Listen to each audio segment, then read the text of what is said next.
Boss, nato kayo pakita, boss. Ano ba? Loh, tingong galay sini. Pinalitin ni mo? Oh. Ah. Kani mga idol, mo na siya nga atong ipamalit ng mga coins nga silver mga idol ah. So ato na i-check mga idol ah kung legit ba niya niyang silver nga gipakita sa tuwa.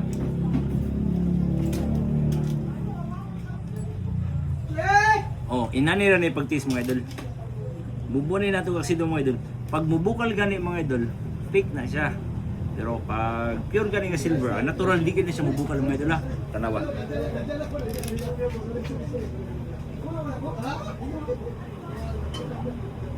Uy. Ano dioxide to? Oh. Uy. Piki man idol. Sige tayo sa boss. Yan ka nakapalitan eh. Nailad di ko anak. Ah. Na-scam ko. Usa ra may ano. O mga idol. Dili tanan Commonwealth nga kwarta. Pure silver mga idol ah. Napoy lain nga fake. Nani mga idol. Oh. Ayaw kayo mo kakuha na ni mga idol ah.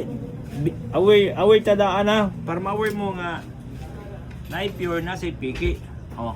Tanawa mga idol. Aton siya ikuan mga idol oh. Mas baga ang fake, mas nipis ang pure. Nya, ang timbang ana yung pure naa siya sa 19 grams kapin. Nya yung fake naa ni sa 20 grams. Tanawa mga idol, timbang naton. Otro. Timbang naton ang pure mga idol. Oh, 19.7. Najud na siya kung gayud. Ang fake naman mga idol. Oh, 20 grams. Grabe. Aware mo tanan mga anti-collector nga naa siya Piki nga naglakat na silver coins. Alright. Paalala lang sa tanan. Dol, di ni mahalin ang usa dol. Lagi. Ang usara. Kansi ko. 1.5 lang.